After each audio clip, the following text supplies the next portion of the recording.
Earlier today, I heard that a friend of mine, Lars Larson, had the father of the Navy SEAL, Tyrone Woods, one of the Navy SEALs that was killed in Benghazi, on the phone.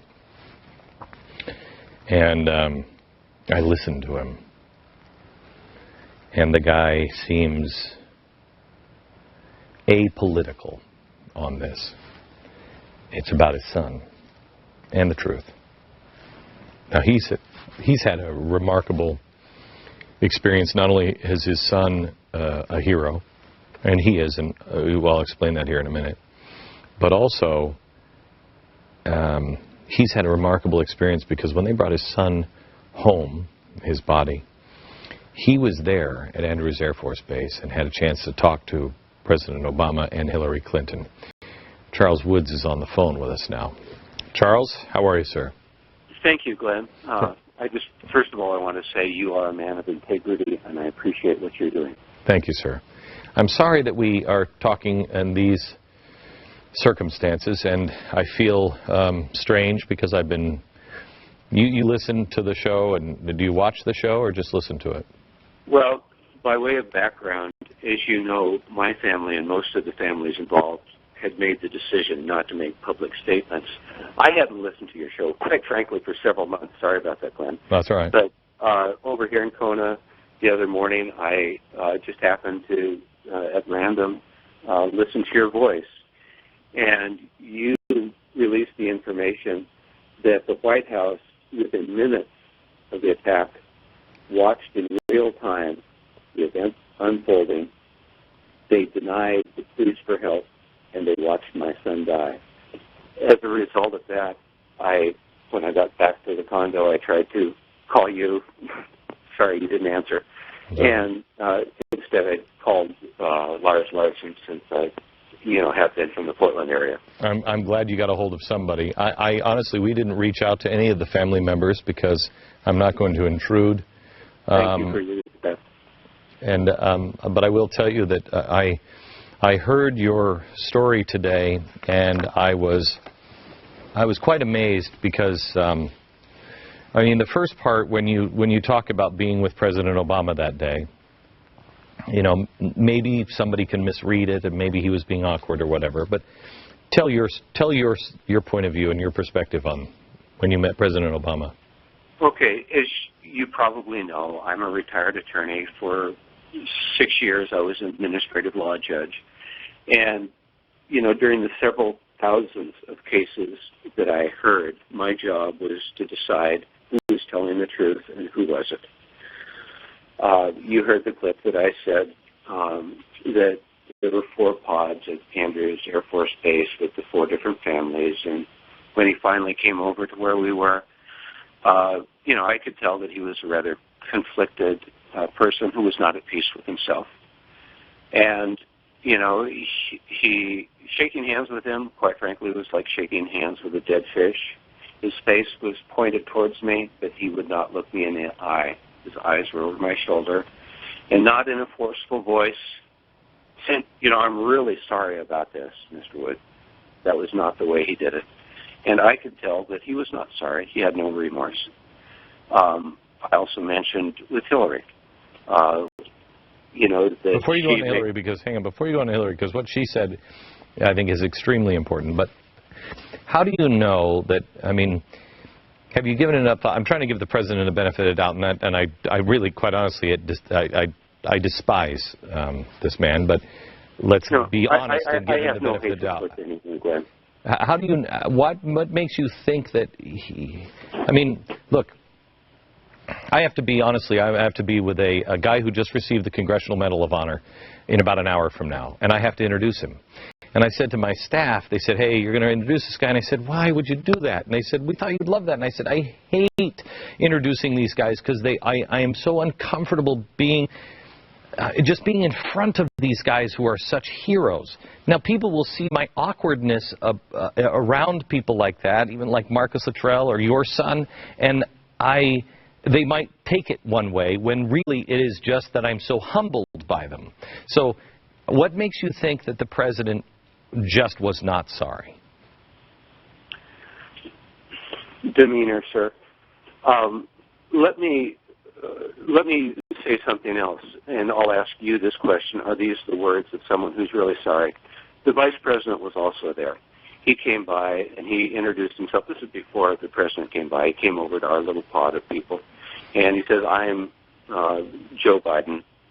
And then he said, I'm, quote, unquote, I'd received one of these, quote, damn phone calls when he had lost a family member. And then about a half hour later, he actually came over and approached me. And these are the exact words he said. I do not speak like this. Quote, says in an extremely loud and boisterous voice, said, did your son always have balls the size of cue balls? I will ask you the question. Is that the voice of someone who is truly sorry? I don't know. Maybe he was. I don't know. Okay. And okay. I don't want to judge. Okay. Okay. As an administrative law judge, my job was to decide who's telling the truth and who isn't. Okay. But in this case, I'm not the judge. I just want you to know, Charles, I'm not. I just want to give the benefit of the doubt to everybody. Okay, and I would give the benefit of the doubt too. That's why I was so quiet and chose not to say anything until you made public this information. Yes. Regarding that. And here's the part. I'm conflicted about making a statement. I originally vacillated and was not going to. I talked with my wife over in Oregon this morning, and she said that it would be good for me just to write my thoughts down and to make a statement. And Glenn, if I could I just read this to you? It would take less than a minute. Sure. Okay. I want to honor my son, Ty Woods, who responded to the cries for help and voluntarily sacrificed his life to protect the lives of other Americans. In the last few days, it has become public knowledge that within minutes of the first bullet being fired, the White House knew that these heroes would be slaughtered if immediate air support was denied. Apparently, C-130s were ready to respond immediately. In less than an hour, the perimeters could have been secured and American lives could have been saved.